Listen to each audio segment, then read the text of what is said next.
Un patient de 55 ans qui a un psoriasis. Hein, bon, le psoriasis, peut-être que vous aurez un jour à diagnostiquer dans un dossier. Là, on vous donne d'emblée le diagnostic. Il a eu des traitements locaux. Il est coronarien et sous cardégique sectral. Il a un pseudécoute des genoux, du cuir chevelu. Il a un nodule du canthus interne droit, une lésion dorsale de 1 cm de diamètre. Nous évoquons un carcinome basocellulaire superficiel typique. Il n'a pas d'arthralgie. Quel est le traitement des plaques de pso? On en est où? Ouais. Moi, j'ai fait un traitement en ambulatoire avec un traitement local, avec dermocorticoïdes, émollients, plus ou moins des salicylés, et puis une éviction des facteurs déclenchants rechercher les facteurs déclenchants, l'alcool, le stress.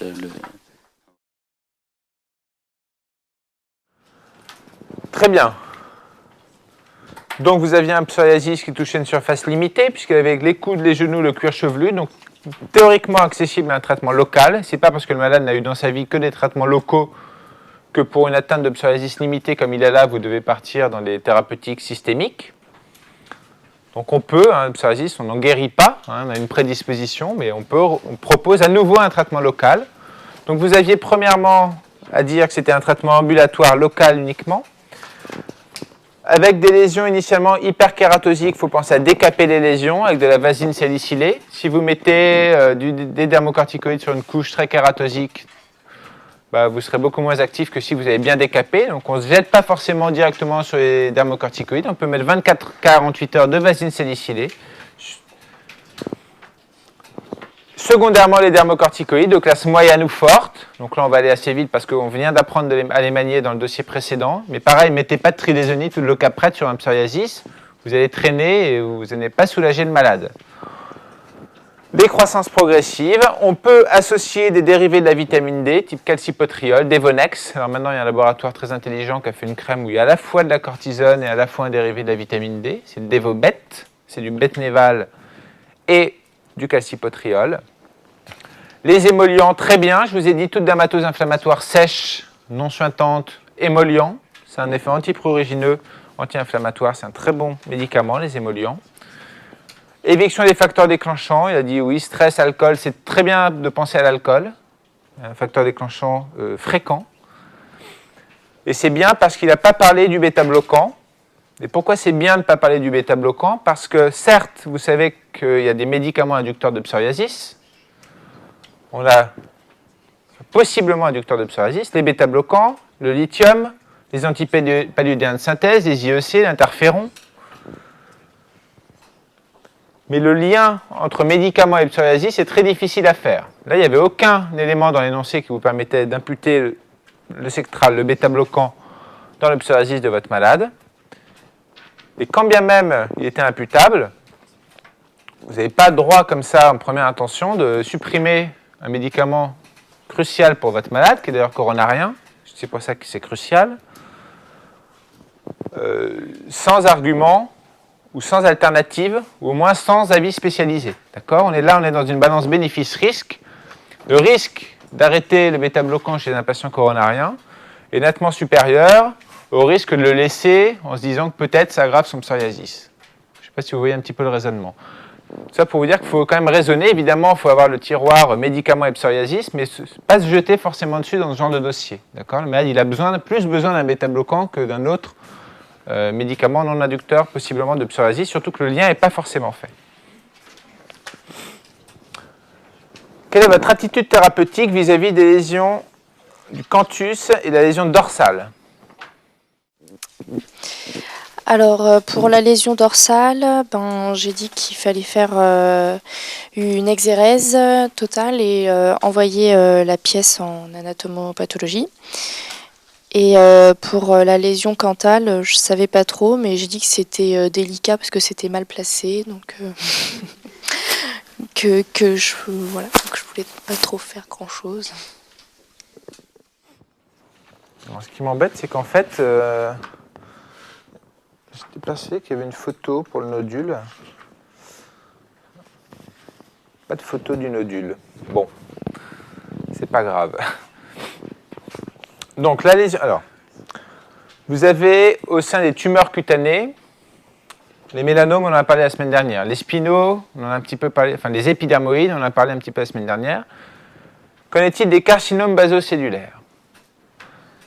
Petit rappel sur ce qu'il faut connaître sur les carcinomes basocellulaires. Il y a une conférence de consensus qui date de 2004 sur les CBC. Elle est très compliquée, donc surtout ne la lisez pas en entier. À la fin, il y a des tableaux récapitulatifs, donc moi je vous la résume, d'accord? Donc premièrement, vous avez que les basos, c'est les cancers cutanés qui sont les plus fréquents, d'accord? Mais aussi les plus bénins, d'accord? On ne meurt pas d'un baso, d'accord? Sauf le baso qui va rompre au bout de quelques années, de 20 ans, la carotide, ou bref, hein, ça n'existe pas, quoi, en fait. Hein. On ne meurt pas d'un baso, d'accord? Premièrement. Donc le principal risque d'un baso, c'est un risque cicatriciel, en fait. C'est une sanction cicatricielle, plus ou moins inesthétique, en fonction de la localisation. Et surtout, on distingue des basos qui sont de bons pronostics, c'est-à-dire qu'une fois retirés, on ne va plus jamais en entendre parler, et des basos de mauvais pronostics dans le sens, il risque un jour de revenir sur la cicatrice parce que peut-être qu'il a un peu infiltré, on n'a pas tout retiré. Parce que l'anapate, quand on le retire, il peut vous dire c'est complet. Vous savez qu'une coupe anapate, on ne voit pas chaque cellule sur les bords. Hein. Ce n'est pas formel une anapate. Sinon, il n'y aurait jamais de métastase, par exemple, de mélanome, quoi. Donc, comment on caractérise un baso? Premièrement, vous avez en fait 5 critères qui vont vous permettre de classer des basos en mauvais ou bons basos. Vous avez premièrement le type clinique et histologique. Ça, c'est 2 critères. La clinique et l'histologie du baso. Vous avez des basos qui sont cliniquement nodulaires. C'est la perle télangiectasique, la classique perle. Vous avez des basos qui sont superficiels. Anciennement, on les appelait pagétoïdes. C'est des plaques érythématosquameuses infiltrées. Et vous avez des basos qui sont sclérodermiformes, qui sont des nappes un peu nacrées, indurées, fibreuses, de diagnostic un petit peu plus difficile. Donc, nodulaire, superficiel, sclérodermiforme, aspect clinique, et il y a un aspect anatomopathologique qui correspond. Donc, vous avez la clinique de tel baso, l'anapate de tel baso, ça fait 2 critères. Troisièmement, vous avez la taille du baso. Vous avez des basos qui font moins de 10 mm et des basos de plus de 10 mm. Et plus un baso est petit, moins il a de chances de récidiver. Quatrièmement, vous avez le fait que le baso soit ou pas déjà récidivé. Évidemment, un baso qui a déjà récidivé est plus à risque de re-récidiver. Et enfin, vous avez la localisation du baso. Sachant qu'il y a des basos qui sont situés sur des zones à faible risque de récidive, le tronc et les membres. Classiquement, quand on retire un baso du tronc ou d'un membre, on n'entendra plus parler. C'est des zones à faible risque de récidive. Et vous avez des basos situés sur des zones à fort risque de récidive. C'est les zones périorificielles du visage, canthus interne, canthus externe, région périnarinaire, autour du conduit auditif externe, autour de la bouche. Ce sont des zones à fort risque de récidive, après exérèse.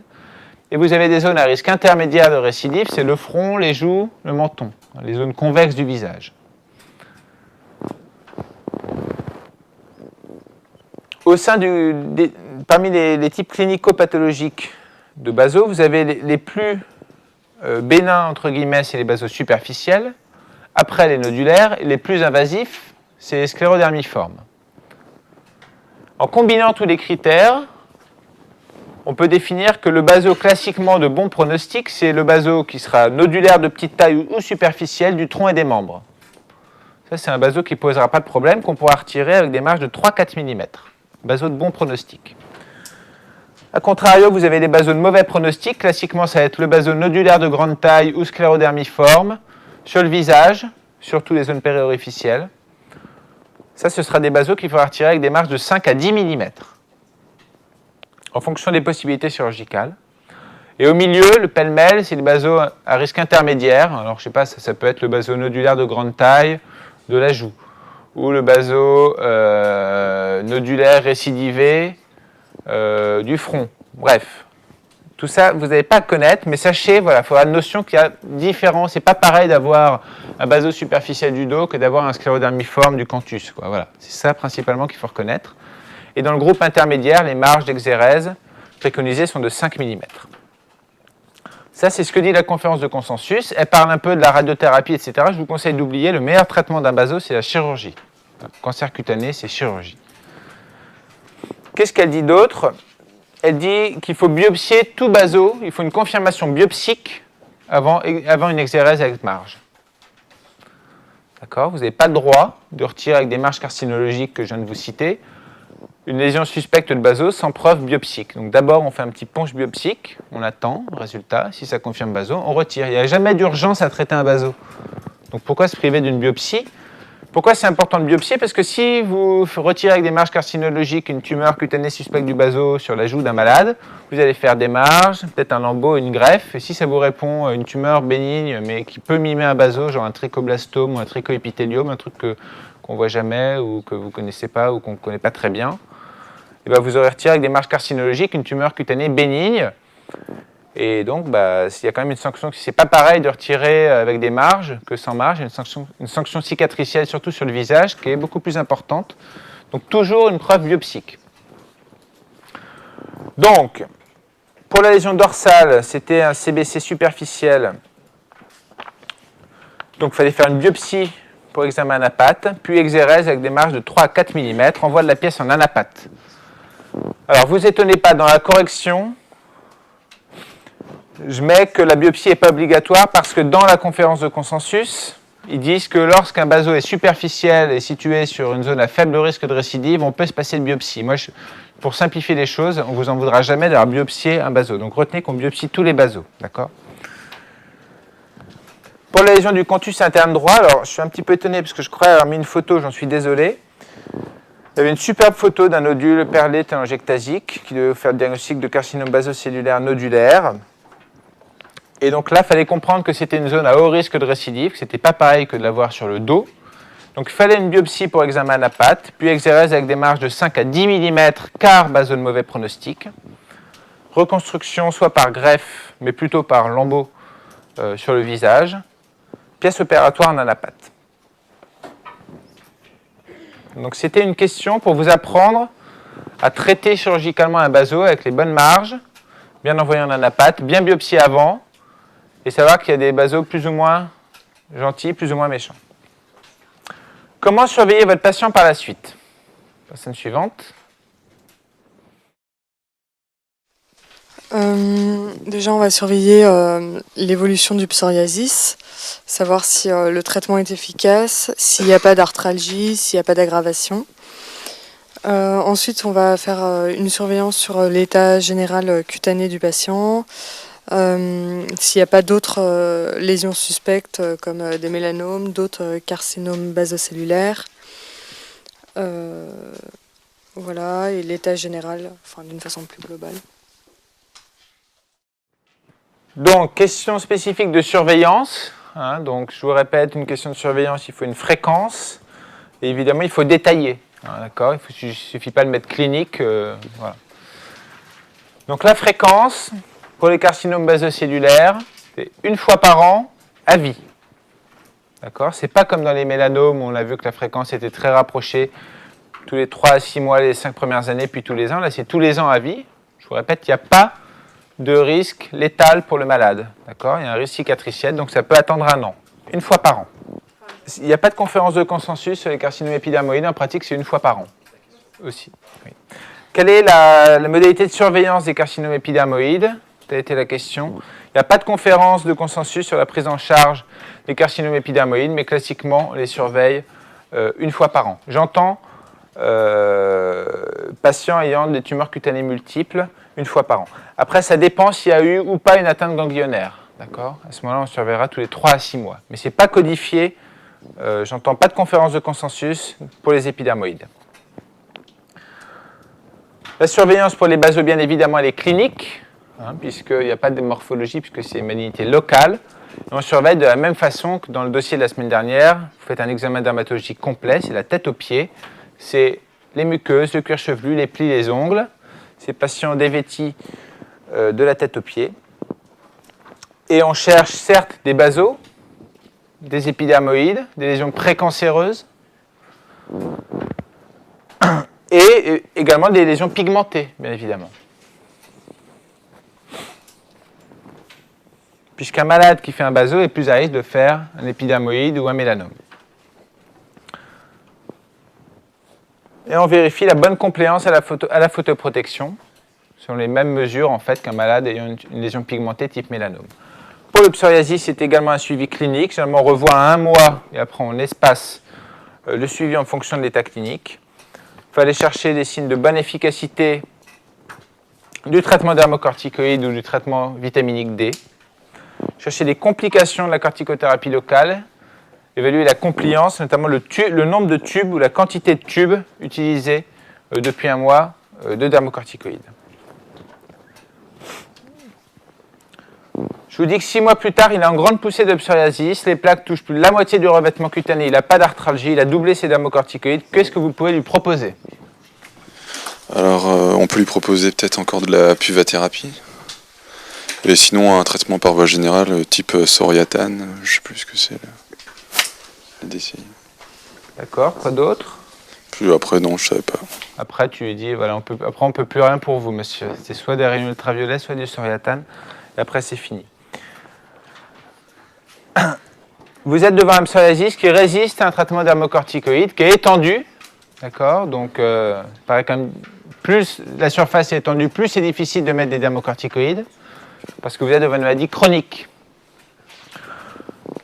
On sort du cadre du dossier. De quoi on dispose comme thérapeutique de deuxième intention dans les psos étendus? Premièrement, photothérapie. Bon médicament, bonne thérapeutique, on va dire.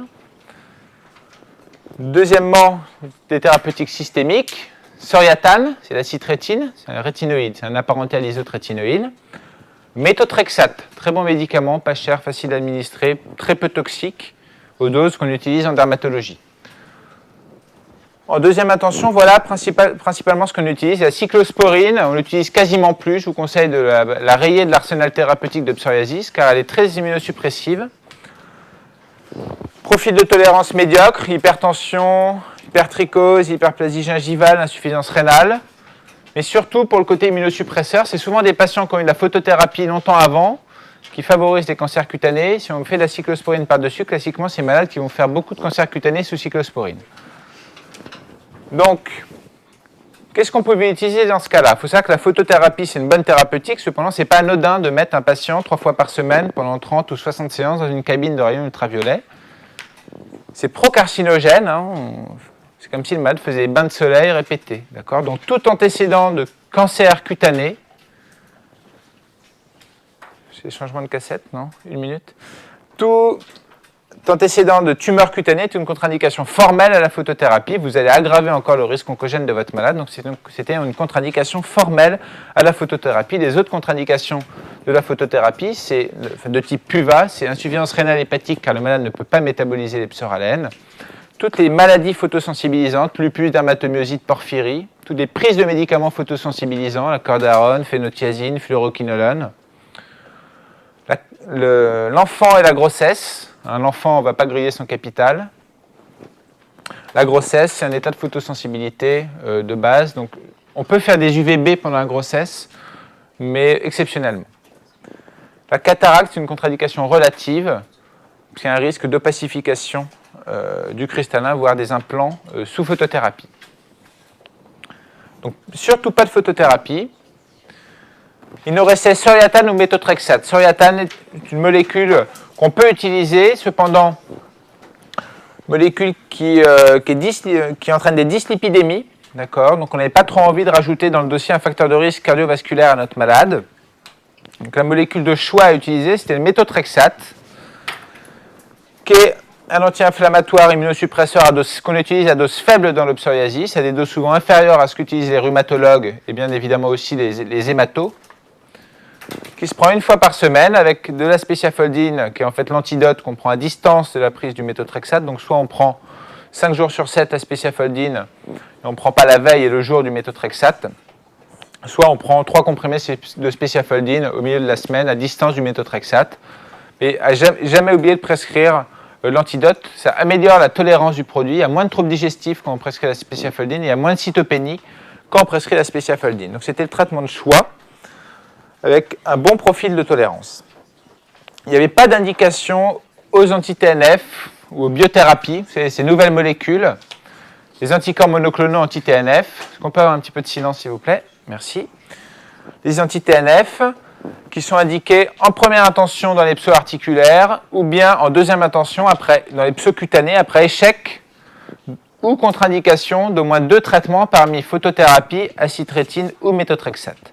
Donc vous n'avez pas le droit de mettre en première intention une biothérapie anti-TNF chez un malade qui n'a que de la peau, hein, sans atteinte articulaire, qui n'a jamais eu au moins 2 traitements sur 3 parmi ceux que je viens de vous citer. Donc vous êtes censé quand même bien connaître les effets secondaires de l'acitrétine et du méthotrexate. Rapidement, l'acitrétine, c'est tératogène, donc c'est contraception chez la femme jusqu'à 3 ans après la dernière prise. J'ai bien dit 3 ans et non pas 1 mois comme avec l'isotrétinoïne. Classiquement, nous on dit 3 ans. Hein. Je sais pas, ça a peut-être changé récemment, mais... Dans la dernière correction, j'ai mis 2 ans. La semaine dernière. Dans le dossier 1 sur le... dossier 1, 7e ligne. Bon, écoutez, là, je vous avoue, j'ai un petit doute. Si j'ai mis 2 ans, apparemment, j'ai mis 2 ans après la prise de Soriatane. Bon, écoutez, petite faiblesse de ma part. Je ne sais plus si c'est 2 ans ou 3 ans. Ça a vérifié. Mais bon, en pratique, c'est pas 1 mois comme l'isotrétinoïne. Le méthotrexate, c'est également tératogène. Non, pardon. On finit avec l'acitrétine. Donc, tératogène, dyslipidémie, ça peut donner des tendinopathies. Et surtout des calcifications, d'accord, des épines rotuliennes ou des épines calcanéennes. Le méthotrexate, c'est également tératogène, donc attention chez la femme enceinte, pardon, chez la femme en âge de procréer plutôt. Fatigué là. Insuffisance rénale et hépatique, ce sont des contre-indications. Les effets secondaires, les cytopénies, mais je vous dis en fait on voit quasiment pas puisqu'on met systématiquement la spéciafaldine, des psycytolyses hépatiques et une toxicité pulmonaire qui est rare, qui peut être aiguë, des pneumopathies immunoallergiques ou chroniques, des fibroses pulmonaires. La toxicité hépatique, elle peut être également chronique, ça peut entraîner un état pré-cirrhotique, mais c'est essentiellement chez les sujets qui ont des hépatites virales en cours de traitement ou bien une consommation d'alcool exagérée. La question 5. C'est à qui? Donc on vous disait qu'il faisait on le traitait par injection intramusculaire, faisait une réaction aiguë. La réponse? Alors j'ai mis qu'il s'agissait d'une réaction anaphylactoïde à type d'œdème de Quinn qu'on suspectait. Et moi j'ai pas fait d'examen. Voilà, très bien. Donc vous ne demandez pas le diagnostic, on vous demandait l'examen à réaliser en urgence, évidemment c'était aucun. Et toute autre réponse que aucun valait des points probablement en moins. Puisqu'évidemment, vous étiez dans une situation d'urgence dermatologique, ce qui, vous verrez, n'arrive pas si souvent que ça. Donc, aucun examen, tout ce qui est dosage biologique de tryptase, d'histamine, bref, tout ce que vous voulez, ça fait perdre du temps. Évidemment, le malade, il va falloir aller vite. Donc, pourquoi il va falloir aller vite? Donc, le voisin va nous détailler ce qu'il va faire rapidement. Alors, donc, c'est une urgence thérapeutique. Donc, on commence par le monitorer, donc cardio-tensionnel et respiratoire.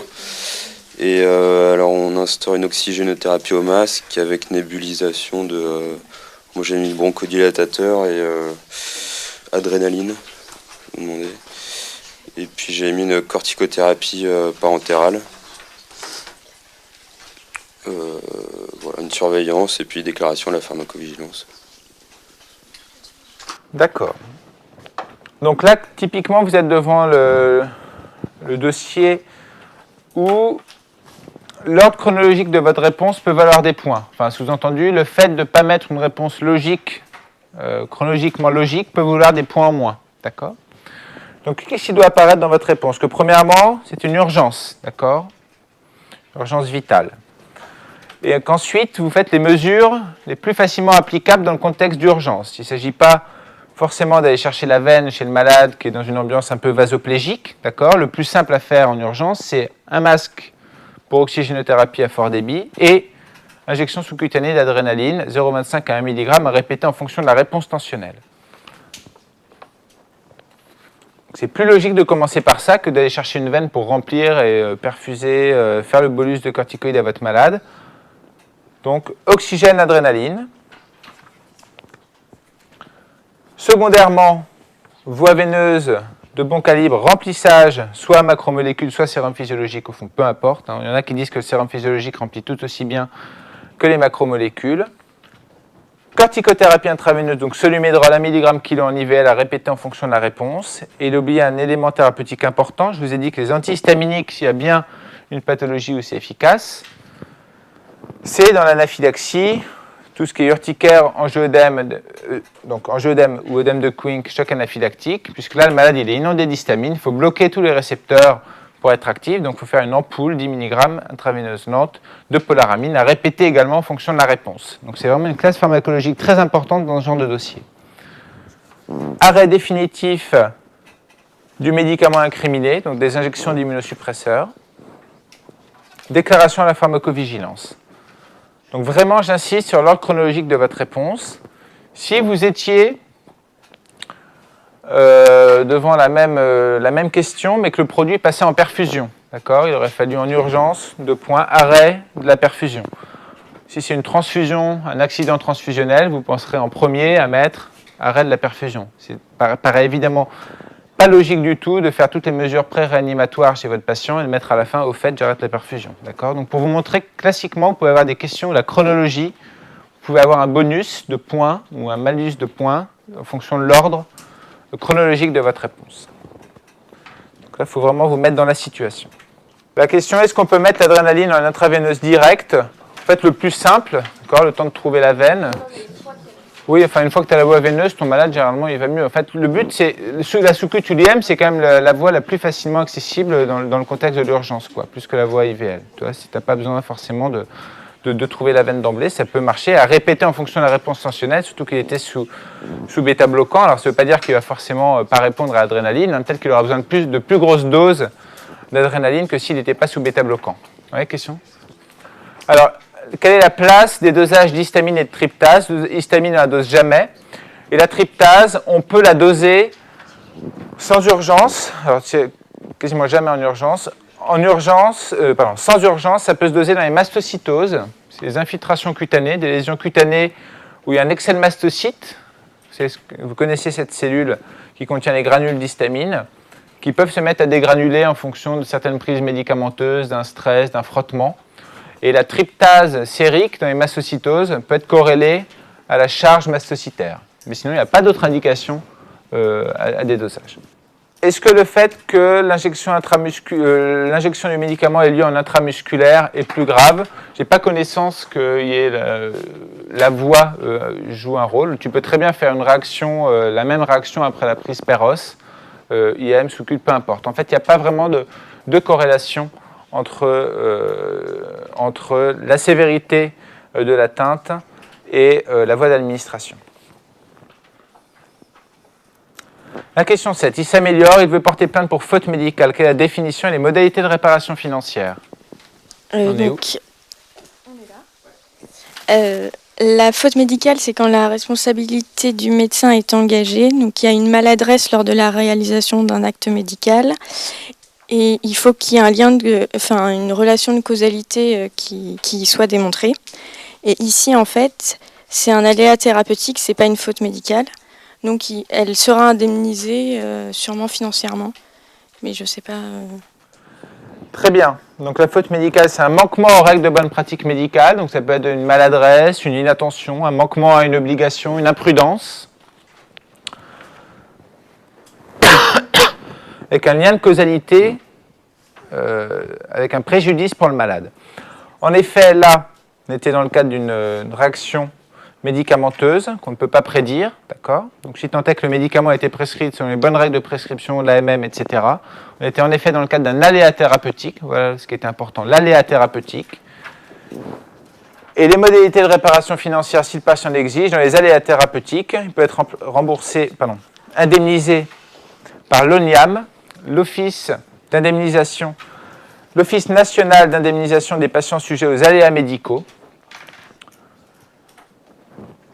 Mais il n'y a pas de faute médicale à proprement parler, c'est-à-dire qu'il n'y a pas de faute pénale, d'accord, ni de faute où le médecin peut être responsable devant une juridiction civile.